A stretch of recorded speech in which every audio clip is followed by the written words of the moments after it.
Ողջույն սիրելիներս, այսօր շարունակենք մեր ճամփորդությունը թվերի աշխարհում։ Ինչպես խոստացել էի, ես ուզում եմ այսօր պատասխանել ձեր կողմից հնչեցված հարցերին։ Հարցերի մեջ կար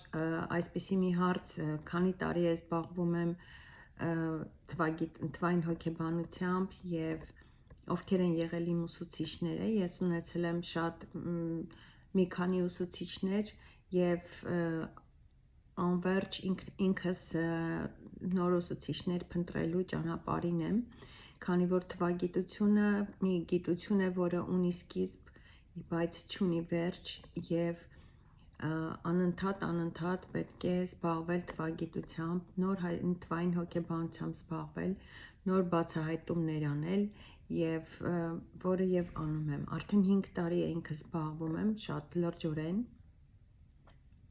Ինչ վերաբերում է իմ նախորդ մասնագիտություններին, ապա ես պետք է ասեմ, որ մոտ 30 տարի զբաղվել եմ լրագրությամբ, աշխատել եմ Հայաստանի Հանրապետության հանրային ռադիոյում, ժողովրդի լեզվով ասած պետական ռադիոյում, խորհրդային տարիների փլուզումից հետո նոր էր փլուզվել երկիրը, Հայաստանը նոր էր անկախություն ձեռք բերել եւ այլն, եւ ինձ բախտ է վիճակվել աշխատել բավականին հայտնի մարդկանց հետ, ես շատ երջանիկ եմ դրա համար։ Ունեցել եմ հաղորդաշար, աշխատել եմ հասարակական մի քանի խմբագրությունների հետ եմ աշխատել եմ հասարակական քաղաքական հաղորդումների գլխավոր խմբագրությունում որպես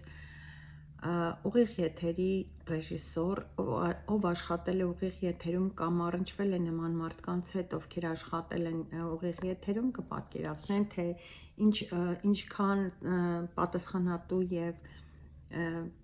դժվար գործ է, այնուամենայնիվ ես կարողացել եմ շատ երիտասարդ ժամանակ հաղթահարել բոլոր դժվարությունները եւ պատվով կատարել ինձ վստահված ուրեմն գործը։ Դրանից հետո վարել եմ հեղինակային հաղորդում, այն տարիներին ունենում էի միշտ հյուրեր, հետաքրքիր հյուրեր էի ունենում, ցուրտ ու մութ տարիներն էին, երբ ժողովուրդը պատի ռադիո ասվածներ լսում միայն, չկար հոսանք, որպեսզի հեռուստատեսությամբ որևէ հաղորդում նայեին, ընդամենը 1-2 ժամ, այն էլ սահմանափակ քանակությամբ էր, չէ, հաղորդումներ հեռարձակվում, ինչևէ, այդ տարիները ես շատ գոհունակությամբ եմ հիշում, ուրախությամբ եմ հիշում, քանի որ մեր թիմով մենք բոլորս աշխատում էինք, հաղորդումներ էինք պատրաստում, ունեինք լրագրողներ, ես այդ թողարկման ռեժիսորն էի, աշխատում էի շաբաթը 5 օր ուղիղ եթերում, 9 տարի մոտ աշխատել եմ այդ պատասխանատու աշխատանքն եմ կատարել, որից հետո դարձել եմ հեռուստալրագրող, երկար տարիներ նաև աշխատել եմ հեռուստատեսությունում, ինչևէ, հետո շարունակել եմ արդեն on-line թերթերում, ինչևէ, բայց 20 թվականի պատերազմից հետո ես որոշեցի, որ այլևս չեմ զբաղվելու լրագրությամբ, որոշումս կտրուկ էր, հստակ էր եւ փնտրում էի մեկ այլ բան, որը որ ինձ այդքան ինչպես լրագրությունը համարժեք ձևով ինձ կգրավի եւ դա թվային հոգեբանությունն էր։ Քովիդի ժամանակ ես սկսեցի լրջորեն զբաղվել, ուսումնասիրել եւ շատ շնորհակալ եմ իմ բոլոր այն наставникներին, ովքեր ինձ օգնեցին քայլ առ քայլ մոտենալ այս գիտությանը եւ նորից կրկնեմ, որ այս գիտությունը ունի սկիզբ, չունի ավարտ, ինչքան սովորենք, այնքան սովորելու տեղ կա, ինչքան բացվեք, այնքան բացվելու տեղ կա, այնքան ինֆորմացիա կա եւ պետք է այդ ամենը կարողանալ ընդունել, հասկանալ, մարսել, սինթեզել եւ վերարտադրել։ Այսօր փառք Աստծո կան մարդիկ, ում ես օգնում եմ ուսումնասիրել թվագիտությունը, կան մարդիկ, ովքեր իսկապես երախտապարտ են իմ օգնությունից եւ պատահական չէ, որ այս հաղորդաշարի միջոցով ես փորձում եմ իմ օգնությունը ցուցաբերել նաև բոլոր այն մարդկանց, ովքեր ունեն սրա կարիքը։ Սա երկու խոսքով իմ մասին, թե ով եմ եղել, իդեպ ասեմ, որ ինքս նորություններ սիրող մարդ եմ, քանի որ նաև մարդու տեսակն է իմ տեսակն է այդպիսին, որ անվերջ փնտրտուքների մեջ եմ, սիրում եմ անընդհատ նորություն, ինչ-որ այլ ուղղություններ ևս փնտրել և սովորել, մասնավորապես օրինակ անցյալ տարի որոշեցի հեռուստակագործություն պրոֆեսիոնալ ձևով սովորել և սովորեցի շոկոլադագործություն, շատ հետաքրքիր նոր բացահայտումներ, նոր աշխարհ, նոր մարդիկ, նոր մտածելակերպ, սա ևս թվային հոգեբանության ինչ-որ մի մաս է, ինչ-որ մի ճյուղ է, երբ դու փորձում ես հոգեբանորեն քեզ մի վիճակից դնել մյուս վիճակի մեջ, կարծես քննություն տաս արդյոք այդ ոլորտում ինչպես կդրսևորես ինքդ քեզ և այլն, այնպես որ անկախ տարիքից խորհուրդ կտամ բոլորիդ չնայել քանի տարեկան եք, անցել են այն ժամանակները, երբ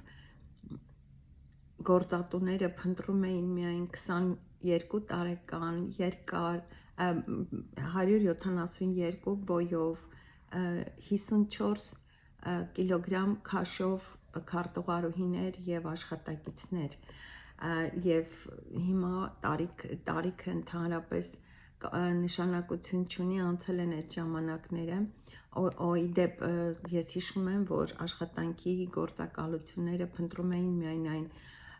աղջիկներին, ովքեր 22 տարեկան են, տիրապետում էին 3 լեզվի և ընդամենը այդ աղջիկներին առաջարկում էին,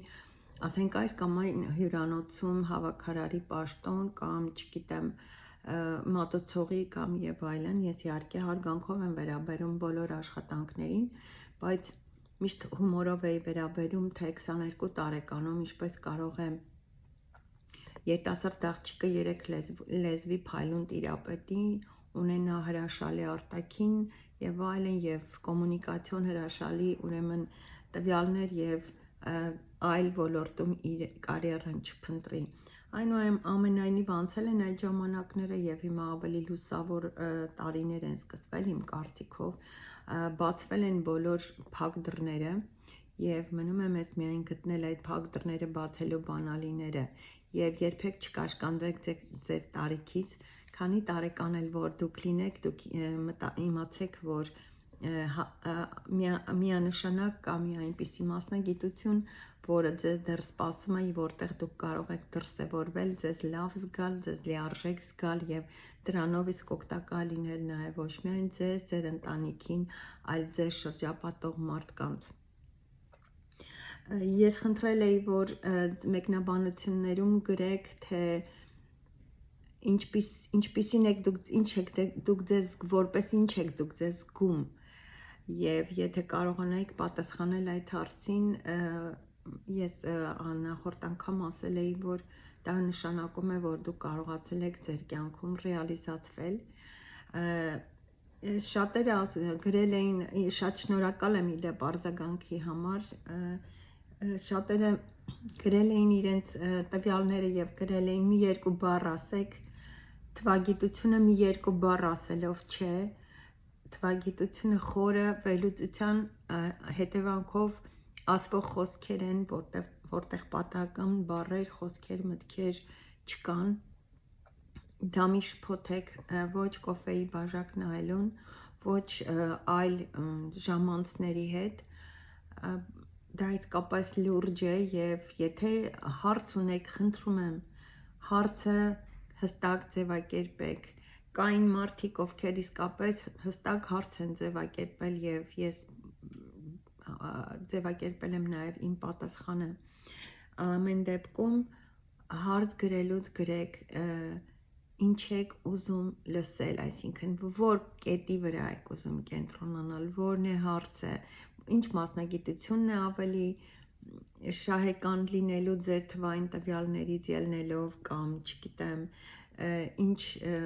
մտահոգություն, խնդիր ունեք, որպեսզի ես կարողանամ ավելի հակիրճ և թիրախային պատասխան տալ ձեր բոլոր հարցերին։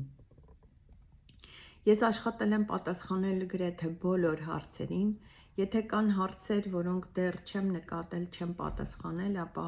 վստահ եղեք, որ դրանք ես անընդհատ ուշադրության կենտրոնում եմ պահում և դրանք ևս կգտնեն իրենց պատասխանը։ Շատ շնորհակալություն եմ հայտնում այն մարդկանց, ովքեր իրենց կարողացել էին նկարագրել օգնող կամ բան, բայց մեկ վարքյան ես նայեմ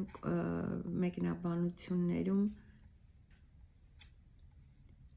մեկը գրել էր պայքարող տեսակ, ուրեմն խնդիրը ոչ թե դուք ինչպես եք ձեր կյանքը ապրում, այլ խնդիրն այն էր, թե դուք ինչ եք ձեզ, որպես ինչ եք պատկերացնում, օրինակ, լույսի աղբյուր, պարարտ հող, կարեկից անձ, չգիտեմ, այսինքն դուք ինչպես եք ձեզ դրսևորում, որովհետև պայքարելը դեռ չի նշանակում, որ դա ճիշտ է, դա կարող է լինել բնավորության գիծ, գուցե ձեր թվերի հետ միասին պետք չէ պայքարել, նախ պետք է խոսելով պայքարելու մասին պիտի ասեմ, որ մարդիկ սկսում են պայքարել, երբ որ ուզում են ինչ-որ բան շրջապատում կամ, չգիտեմ, հասարակության մեջ փոխել, բայց այդ պայքարի վեկտորը լավ կլինի, որ դուք ուղղեք դեպի ձեզ, պայքարեք ինքներդ ձեր բացասական, ուրեմն բացասական բնավորության բացասական գծերի, ձեր ներքին հույզերի, ձեր ապրումների վրա, որպեսզի չունենաք ապրումներ, չունենաք հոգսեր, մտահոգություններ, որովհետև առաջին հերթին ամբողջ պայքարը պետք է դուք սկսեք ձեզնից, ինքներդ ձեր դեմ պայքարեք, որովհետև միշտ չէ, որ մենք ճիշտ ենք, միշտ չէ, որ մենք անում ենք այնպես, ինչպես պետք է, և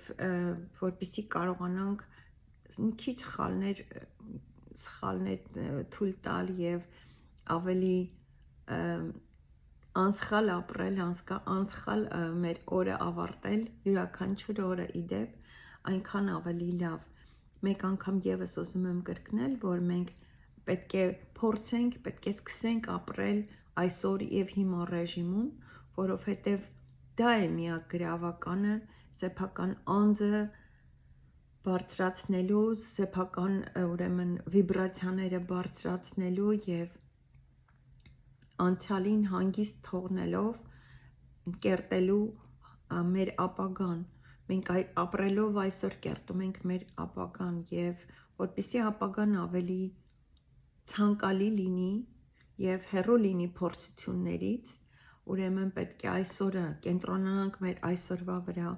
և հասկանանք, որ ոչ թե պետք է պայքարենք շրջապատի, մարդկանց, մյուսների դեմ, այլ պետք է առաջին հերթին պայքարի վեկտորը ուղղենք դեպի մեզ, հասկանանք ինչ բացասական կողմեր ունենք, շտկենք դրանք, բարելավենք դրանք և բարձրացնելով մեր վիբրացիաները մենք այլևս պայքարելու ոչինչ չենք ունենա և կսկսենք ապրել այստեղ և հիմա ռեժիմում, մեր կյանքում կբացվեն բոլոր փակ դռները, անհնարինը ինչ-որ միտեղ կդառնա հնարավոր, ձեր ցանկությունները, երազանքները կդառնան տեսանելի և կանխատեսելի, սա է թվային հոգեբանության հիմնական մեխը, որպեսզի դուք կարողանաք ոչ թե պատահականության սկզբունքով, ինչ եղավ սկզբունքով ապրել կամ այսօրը գլորենք, տեսնենք վաղը ինչպես կլինի սկզբունքով ապրել, այլ կոնկրետ տվյալ օրվա խնդիրը տվյալ օրվա շրջանակներում լուծել և անցնել առաջ, այսպիսին պետք է լինի թվային հոգեբանության պահանջը, որը պետք է իրականացնեք, փորձեք ապրել այնպես, ինչպես խորհուրդ եմ տալիս և ես վստահ եմ, որ դուք հաստատ գոհ կմնաք առաջին հերթին ինքներդ ձեզնից, հանգիստ թողեք շրջապատին, հանգիստ թողեք մարդկանց, յուրաքանչյուր մարդ առաջինը ամեն ինչ պիտի սկսի նախ ինքն իրենից, ինքնակրթվելուց, ամեն ինչ դրանից է սկսվում, դժվար թե հեշտ այնուամենայնիվ եթե դուք իսկապես փնտրում եք լույսը, ուրեմն պետք է այդ լույսն առաջինը գտնեք ձեր մեջ։ Այսօր այսքանը, հաջորդիվ կխոսենք նաև այն թվերի մասին, որոնք ձեր ծննդյան օրերի մասին եւ ես կպատմեմ ամսի 1-ին յուրաքանչյուր ամսվա ամսի 1-ին 10-ին 19-ին եւ 28-ին ծնվածների մասին, այնպես որ շարունակեք հետևել իրադարձություններին եւ ես ծիրով կներկայացնեմ 1-2 բառով թե ովքեր են նրանք, ինչ խնդիր ունեն իրենց առջև դրված, որ պետք է իրականացնեն, որպեսզի կարողանան ապրել ավելի երջանիկ եւ անհոգ։ Այսօր այսքանը, կհանդիպենք շուտով։ Առայժմ